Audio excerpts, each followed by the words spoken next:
Kepanikan adalah senjata paling tajam, dan pagi itu, Wijaya Group mulai terluka olehnya. Proyek properti di Dubai yang menjadi andalan mereka tiba-tiba berhenti. Investor utama dari Eropa menarik diri tanpa penjelasan, meninggalkan lubang miliaran dolar. Di ruang rapat, amarah Surya Wijaya meledak. "Cari tahu siapa dalangnya," bentaknya, suaranya menggema. "Ini serangan terkoordinasi." Para direktur hanya bisa menunduk, tak punya jawaban. Di tengah kekacauan itu, Adil Pradana Anggoro berjalan santai melewati lobi utama Wijaya Group. Tujuannya sederhana, menjemput Nara untuk makan siang.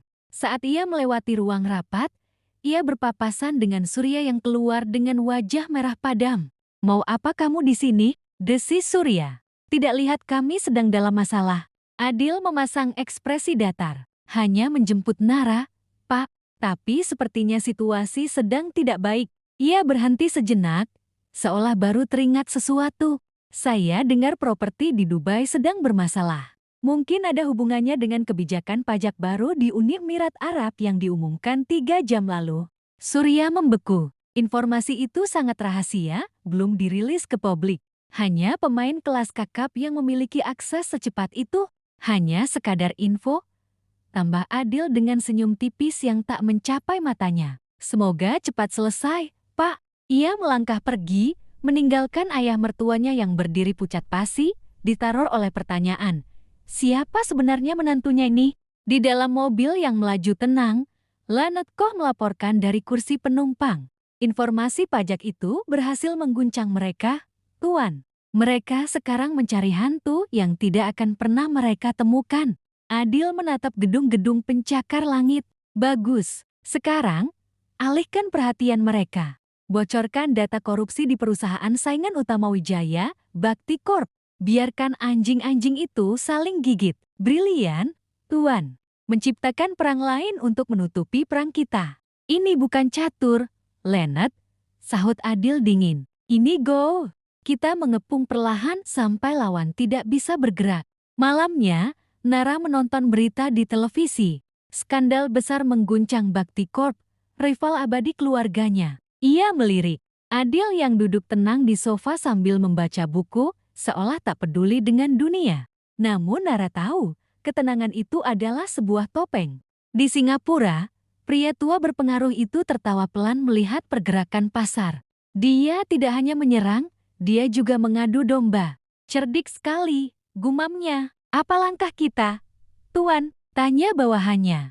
Pria tua itu tersenyum lisik. "Hubungi Surya Wijaya. Katakan padanya kita tahu siapa yang menyerangnya, dan kita bisa bantu."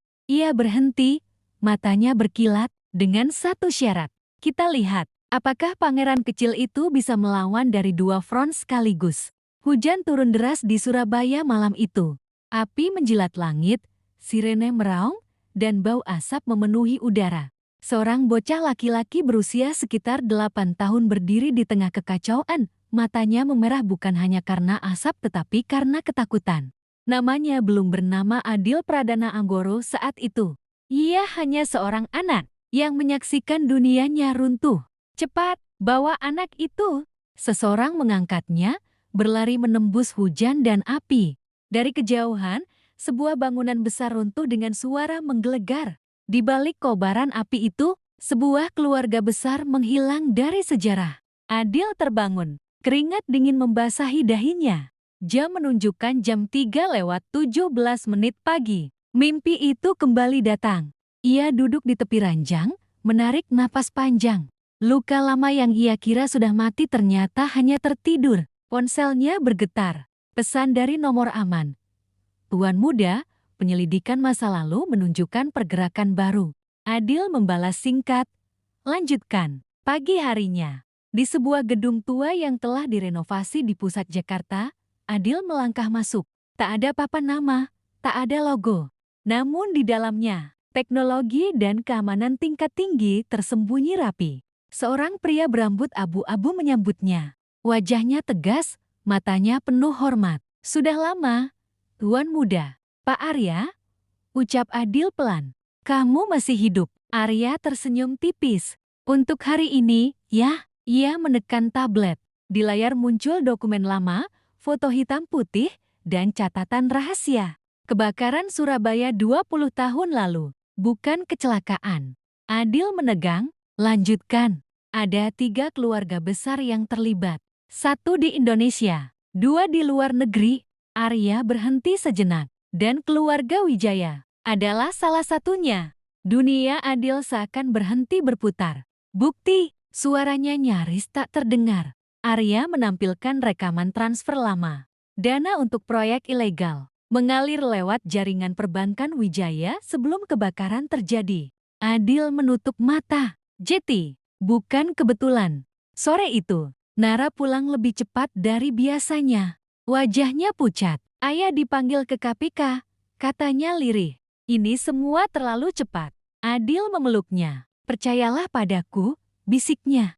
Aku tidak akan membiarkanmu jatuh bersama mereka. Nara menatapnya. Adil, kamu ini sebenarnya siapa? Adil terdiam. Untuk pertama kalinya, ia tak langsung menjawab. Malam kembali turun. Di sebuah gedung tinggi di Hong Kong, pria tua yang sama dari Singapura menerima laporan baru. Dia mulai mengingat, kata bawahannya. Pria tua itu tersenyum. Bagus, ujarnya. Kalau begitu, saatnya kita mengingatkannya lebih keras. Di balkon rumah, Adil berdiri memandang kota. Angin malam berdesir. Di genggamannya, sebuah foto lama seorang anak kecil berdiri di depan rumah besar yang kini tinggal abu. Aku tidak berniat balas dendam, katanya pelan. Tapi kalian tidak memberiku pilihan. Langit Jakarta gelap, dan api lama kembali menyala.